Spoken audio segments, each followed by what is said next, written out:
ये कहानी ज़ीशान की है। ज़ीशान एक सिंगल लड़का था। उसकी उम्र शादी की हो गई थी, सेटल भी हो गया था और अब वो शादी करना चाहता था।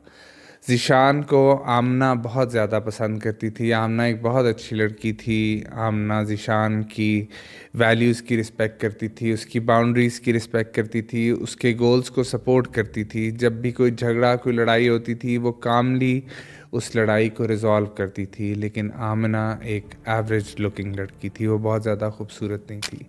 जबकि ज़ीशान एक और लड़की महा के पीछे लोट पोट हुआ जा रहा था। महा बहुत खूबसूरत थी तो ज़ीशान को महा के अलावा और कुछ नज़र ही नहीं आता था। ना वो महा की कोई रेड फ्लैग्स देखता था, ना ही कोई ग्रीन फ्लैग्स ढूंढने की कोशिश करता था। बस वो महा के पीछे पागल था कि किसी तरह से मेरी इससे शादी हो जाए। आमिना ज़ीशान को कहती रही, निकाह की पेशकश करती रही, लेकिन ज़ीशान ठुकराता रहा क्योंकि ज़ीशान ने सिर्फ खूबसूरती देखी, उसने और कुछ भी नहीं देखा। उसने आमिना के अंदर जो भी ग्रीन फ्लैग्स थे सबको इग्नोर किया। बहरहाल ज़ीशान की शादी महा से हो गई।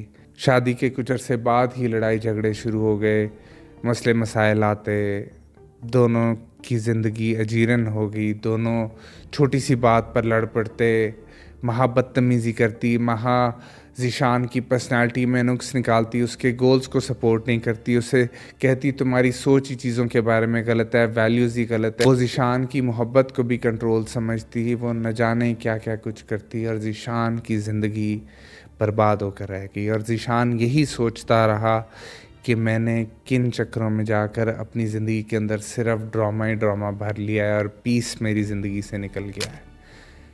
उसने ग्रीन फ्लैग्स को बोरिंग समझा और रेड फ्लैग्स को एक्साइटिंग समझा, जिसकी वजह से आज वो एक बहुत ही बुरी ज़िंदगी गुजार रहा है।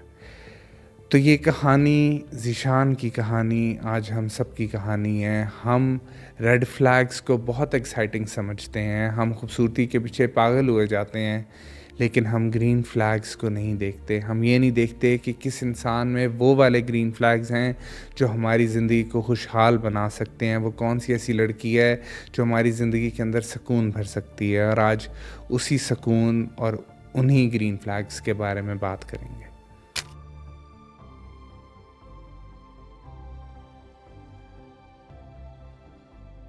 आजकल मसला ये है कि आदमी इस तरीके से ट्रेन हो गए हैं कि वो सिर्फ़ और सिर्फ लड़कियों की खूबसूरती देखते हैं, उनका एटीट्यूड देखते हैं, उनके सोशल मीडिया का ऑरा देखते हैं।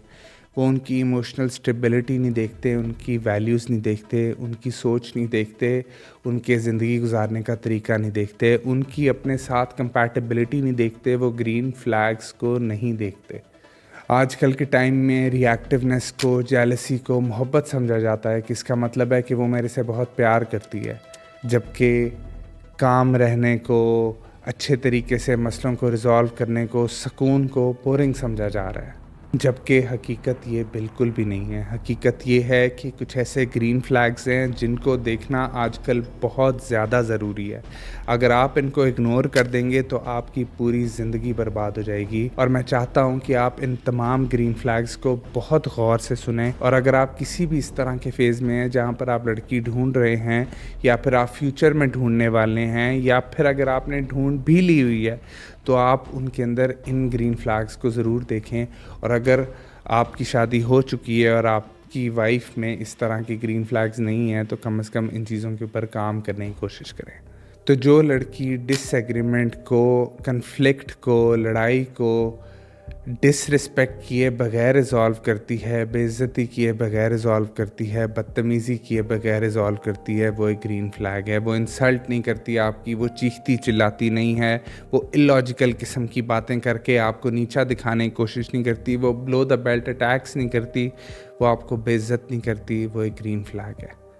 अगर आप कोई भी ऐसी बात करते हैं जिससे वो एग्री नहीं करती, तो वो बहुत ही रिस्पेक्टफुली आपको ये कहती है कि आपकी बात सही होगी, लेकिन मैं आपकी बात से एग्री नहीं करती। मुझे ऐसे लगता है कि इस तरह से होना चाहिए। कामली उस मसले को रिज़ॉल्व करती है, वो आपकी ज़िंदगी में सुकून लेकर आ सकती है। रिसर्चेस भी हमें यही बताती हैं कि जिन कपल्स के दरमियान कन्फ्लिक्ट यानी कि लड़ाई को कम क्रिटिसिज्म के साथ और लो कंटेम्प्ट के साथ रिज़ॉल्व किया जाता है, वो रिश्ते बहुत लंबे अरसे तक चलते हैं और अक्सर व बेशतर ताहयात चलते हैं। जो लड़की इख्तिलाफ में अदब नहीं छोड़ेगी वो कल को आपके बच्चों को भी एक इस तरह का इमोशनली स्टेबल क्लाइमेट देगी जिसमें बच्चे भी खुशी से फल फूल सकते हैं, तो वो बच्चों की तरबियत में भी इमोशनल स्टेबिलिटी ला सकती है। फिर अगर उससे कोई गलती हो जाए तो वो अपोलोजाइज़ करने में अपनी ईगो को बीच में नहीं लाती, सॉरी बोलते हुए अपनी ईगो को बीच में नहीं लाती, बल्कि वो ये कहती है कि हाँ मैं गलत हूँ और मैं इस चीज़ के ऊपर काम करूँगी। वो अपने ऊपर सेल्फ रिफ्लेक्ट करती है, देखती है कि मेरे अंदर क्या गलती है और मैं उस चीज़ को बेहतर कर सकूँ। ये सारी चीज़ें आदमी भी करते हैं और हम इस चीज़ के ऊपर भी एक महफ़िल करेंगे जिसमें हम आदमियों की बात करेंगे कि उनमें कौन कौन से ग्रीन फ्लैग्स हो सकते हैं, लेकिन ये महफ़िल सिर्फ औरतों के ऊपर है कि किस तरीके से ग्रीन फ्लैग वाली खातून ढूंढी जा सकती है।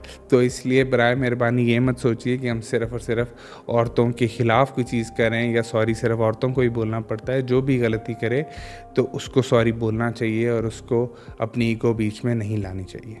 फिर वो लड़की एक ग्रीन फ्लैग है जो कि आपके वक्त की रिस्पेक्ट करे, आपकी बाउंड्रीज़ की रिस्पेक्ट करे, वो 24/7 आपका वक्त ना मांगती रहे। वो ये देखे कि इसने काम पे भी जाना है, इसने फैमिली की रिस्पॉन्सिबिलिटीज़ भी निभानी है, इसने दोस्तों से भी मिलना है, इसने एक सोशल लाइफ भी चलानी है, इसने इस माशरे में जीना भी है। तो वो इतनी मैच्योर ज़रूर हो कि वो समझ सके कि ये मेरा खामद है तो ये मेरा ही है, लेकिन इसका 24 घंटे में एक एक सेकंड लेने से ही सिर्फ मुझे यकीन नहीं मिलेगा कि ये मेरा है, बल्कि एक एतमाद होना चाहिए कि ये मेरा है, लेकिन इसने दुनिया के काम भी करने हैं, वो चीज़ें भी निभानी।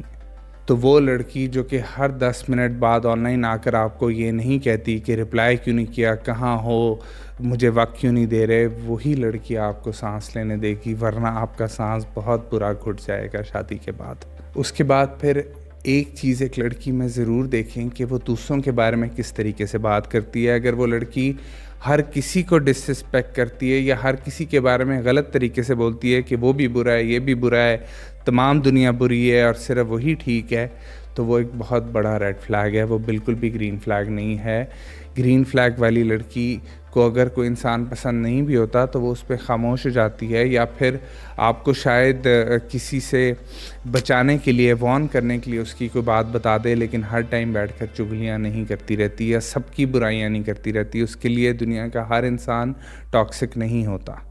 और आपकी फैमिली पॉलिटिक्स में भी वही लड़की ठीक तरीके से रह सकती है, क्योंकि हर घर में फैमिली पॉलिटिक्स होती है और लड़की को उस फैमिली पॉलिटिक्स को हैंडल करना आना चाहिए। उसके बाद फिर वो लड़की जो कि आपके इनकार को बग़ैर ड्रामे के एक्सेप्ट कर ले, वो लड़की एक ग्रीन फ्लैग है। अगर आप उसे कभी कहें कि बजट नहीं है इस महीने, मैं तुम्हें कोई तोहफ़ा 2 महीने बाद ले दूंगा या 4 महीने बाद ले दूंगा, या फ़िलहाल मैं नहीं लेकर दे सकता, तो उस चीज़ को वो एक्सेप्ट करे। आपकी ज़िंदगी अजीरन ना कर दे कि नहीं मुझे अभी लेकर दो, तुमने कहा था, ऐसे है वैसे है, आपको ज़लील ना करना शुरू कर दे। ऐसी लड़की को ढूंढें, वही एक ग्रीन फ्लैग है, वही आपकी ज़िंदगी के अंदर सुकून लाएगी। हो सकता है कि वो टाइम बीइंग के लिए डिसअपॉइंटेड ज़रूर हो जाए कि कहा था, मुझे वादा किया था, नहीं किया, लेकिन वो आपको ब्रेकअप की धमकियाँ नहीं देना शुरू हो जाएगी कि नहीं बस ख़त्म हो गया, ऐसे हो गया, वैसे हो गया, या सर पे उठा लिया घर, या 10 दिन मुंह बनाए रखा। वो इस तरह से नहीं करेगी। उसके बाद फिर लॉयल्टी बहुत ज़रूरी है कि उस लड़की को आपके साथ लॉयल होना चाहिए। क्या वो आपकी एब्सेंस में लोगों से फ्लर्ट तो नहीं करती? क्या ऐसा तो नहीं है कि वो आपको दुनिया से छुपाती हो और दूसरे लोगों से अटेंशन लेना चाहती हो? क्या वो सोशल मीडिया पर तो अटेंशन लेने की कोशिश नहीं करती? इस तरह की चीज़ें देखें। अगर वो ऐसा सब कुछ नहीं कर रही तो इसका मतलब है कि वो एक ग्रीन फ्लैग है। अगर उसे पता है कि उसने ऑपोजिट जेंडर के साथ बाउंड्री किस तरह से मेंटेन करनी है, उसे ये पता हो कि वो सिर्फ़ अपने खावंद की है और उसे अपने खावंद से ही सारी अटेंशन चाहिए हो, तो वो एक ग्रीन फ्लैग है। चाहे वो खूबसूरत हो या ना हो, चाहे वो जैसी मर्ज़ी हो दिखने में, लेकिन वो लड़की आपकी ज़िंदगी में सुकून ले आएगी, आपकी ज़िंदगी में खुशी ले आएगी और आपके बच्चों की ज़िंदगी में भी खुशियाँ ले आएगी। क्योंकि जिस खातून में लॉयल्टी नहीं होती वो आपकी ज़िंदगी बर्बाद कर देती है, और आपको सबसे आखिर में जाकर पता चलता है कि आपकी बीवी आपसे लॉयल नहीं थी। पूरे मोहल्ले को या पूरे शहर को पहले पता लग जाता है कि इसकी बीवी लॉयल नहीं है। इसलिए किसी भी लड़की को अपनी ज़िंदगी में शामिल करने से पहले उसकी लॉयल्टी को ज़रूर देखें। फिर अगर उसकी वैल्यूज़ आपके साथ कंपैटिबल हैं, उसकी ज़िंदगी के प्रिंसिपल्स आपके साथ कंपैटिबल हैं, उसके गोल्स आपके साथ कंपैटिबल हैं, तो ये एक बहुत बड़ा ग्रीन फ्लैग है। क्योंकि रिसर्चेस भी हमें यही बताती हैं कि जब एक कपल की कोर वैल्यूज़ आपस में मैच करती हैं तो वो अपने रिश्ते को बहुत आगे तक चला पाते हैं, और अगर वही ना करें तो इतने झगड़े होते हैं, इतनी लड़ाइयाँ होती हैं कि वो रिश्ते अक्सर व बेशतर दम तोड़ जाते हैं। फिर अगर कोई लड़की आपसे कम्युनिकेट करे, हर चीज़ को आपसे बातचीत करे और उस पे मसला रिज़ॉल्व करने की कोशिश करे, बजाय कोई ड्रामा मचाने के, शोरगुल करने के, तो वो लड़की एक बहुत बड़ा ग्रीन फ्लैग है, उसे कभी मिस ना करें। फिर वो लड़की जो कि आपकी फैमिली की रिस्पेक्ट करे, जो आपकी फैमिली की बाउंड्रीज़ को समझे, जो आपको अपनी फैमिली के करीब लेकर आए, एक ब्रिज बने, ना कि आपको अपनी फैमिली से दूर करे, वो एक बहुत बड़ा ग्रीन फ्लैग है। क्योंकि आपकी फैमिली और आपकी बीवी दोनों हमेशा इकट्ठे चलते हैं, तो इसलिए आपको ये चीज़ ज़रूर देखनी चाहिए कि क्या आपकी बीवी या आपके होने वाली बीवी आपको आपकी फैमिली के करीब लेके जा रही है या दूर लेकर जा रही है। वो आपकी फैमिली को किस तरीके से ट्रीट करती है, उनको कैसे रिस्पेक्ट करती है, ये आपकी आने वाली ज़िंदगी के लिए बहुत ज़रूरी है। अब ऐसे ग्रीन फ्लैग्स को अक्सर व बेशतर मर्द क्यों इग्नोर कर देते हैं? एक तो मीडिया की वजह से, कि मीडिया कल्चर ऐसा है कि वो स्पाइस को प्रमोट करता है, वो पीस को प्रमोट नहीं करता। वो इस तरह के टॉक्सिक रिलेशनशिप्स को ज़्यादा प्रमोट कर रहा होता है। वो ये नहीं देखता कि सुकून किस चीज़ में है, और हम मीडिया को ब्लाइंडली फॉलो करते जाते हैं। फिर मीडिया के ऊपर खूबसूरत मॉडल्स को, खूबसूरत लड़कियों को इतना ज़्यादा ग्लोरीफाई किया जाता है कि दुनिया तो है ही सिर्फ खूबसूरत लड़कियों की, जिसकी वजह से भी हम उन एवरेज लुकिंग लड़कियों के ग्रीन फ्लैग्स को इग्नोर कर देते हैं। उसके बाद फिर हम पीयर प्रेशर की वजह से भी ये करते हैं। हमने एक मजाक बना लिया इस चीज़ को कि हो बीवी ने ये कर दिया, हो बीवी ने किया, हो बीवियाँ तो ज़िंदगी अजाब कर देती हैं, इस चीज़ पे तालियां मार रहे हैं, ऐसे कर रहे हैं। और जिसकी बीवी ज़िंदगी अजाब नहीं करती, वो शायद सोच रहा होता है कि मैं कुछ अलग हूँ या मेरी लाइफ में स्पाइस नहीं है। यकीन माने, जिनकी लाइफ में बीवियों का तंग करने वाला स्पाइस होता है, उनकी ज़िंदगियां बहुत बर्बाद होती हैं। वो सिर्फ सोशली ऐसे दिखा रहे होते हैं, अपनी इज़्ज़त बचा रहे होते हैं, या शायद मजाक करके अपने दिल का जो दर्द होता है वो वेंट आउट करने की कोशिश कर रहे होते हैं। मैं आदमियों को ये कहूँगा कि एक तो अट्रैक्शन के पैरामीटर्स अपने चेंज करें। इमोशनल सेफ्टी, इमोशनल स्टेबिलिटी को अपनी फ़र्स्ट प्रायोरिटी रखें। ये देखें कि वो लड़की इमोशनली कितनी स्टेबल है, चीज़ों को किस तरह से मैनेज करती है। उसके बाद फिर उसे डिफरेंट सिचुएशंस के अंदर देखें कि वो वेटर्स से कैसे बात करती है, मेड से कैसे बात करती है, वो जनरली दुनिया में लोगों को किस तरीके से ट्रीट करती है। और अगर वो इज़्ज़त के साथ ट्रीट करती है तो वो आपको भी इज़्ज़त से ट्रीट करेगी, अगर वो उनको नहीं करती तो आपको भी नहीं करेगी। उसके बाद फिर ये जितने भी मुश्किल सवालात हैं, जितने भी हार्ड क्वेश्चंस हैं, ये पहले ही पूछ लें, पहले ही डिस्कस कर लें कि कन्फ्लिक्ट रेजोल्यूशन स्टाइल क्या है, ज़िंदगी में गोल्स क्या हैं। जो भी आप चीज़ें पूछना चाहें इन ग्रीन फ्लैग्स के मुतालिक, वो पहले पूछ लें। ऐसे ना हो कि पहले आप झिझकते रहें और बाद में जाकर आप पछताएं। फिर ये सोशल मीडिया के ऊपर उनकी रील्स देखने से बाहर आ जाएं और उन्हें रियल सेटिंग्स में देखें कि वो रियल सेटिंग्स में किस तरह से हैं, वो आप की फैमिली के साथ बैठकर किस तरह हैं, वो वैसे ग्रुप सेटिंग्स में किस तरह हैं, वो अपनी असल ज़िंदगी में किस तरह हैं। औरतों को भी मर्दों के अंदर बहुत सारे ग्रीन फ्लैग्स देखने चाहिए, लेकिन इस महफ़िल में आदमियों से कहा जा रहा है कि आप इन ग्रीन फ्लैग्स को मिस मत करें। आप बहुत सारी अच्छी लड़कियां अपनी बेवकूफ़ी की वजह से मिस कर जाते हैं। आप यही सोचते रह जाते हैं कि नहीं, ये लड़की तो उस तरह से एक्साइटिंग नहीं है, इंटरेस्टिंग नहीं है, ये मेरी लाइफ में स्पाइस नहीं लाएगी। लेकिन जब वो स्पाइस आता है तो आपको बहुत मिर्चें लगती हैं। तो इसलिए ऐसी लड़की देखें जो कि आपकी ज़िंदगी में सुकून लाए, आपकी ज़िंदगी के अंदर खुशियाँ लेकर आए। और अगर आप जेंडर्स के बारे में, यानी कि आदमी और औरतों के मसले मसाइल और आपस के इंटरेक्शन के बारे में और जानना चाहते हैं तो हमारी इस प्लेलिस्ट को ज़रूर देखें।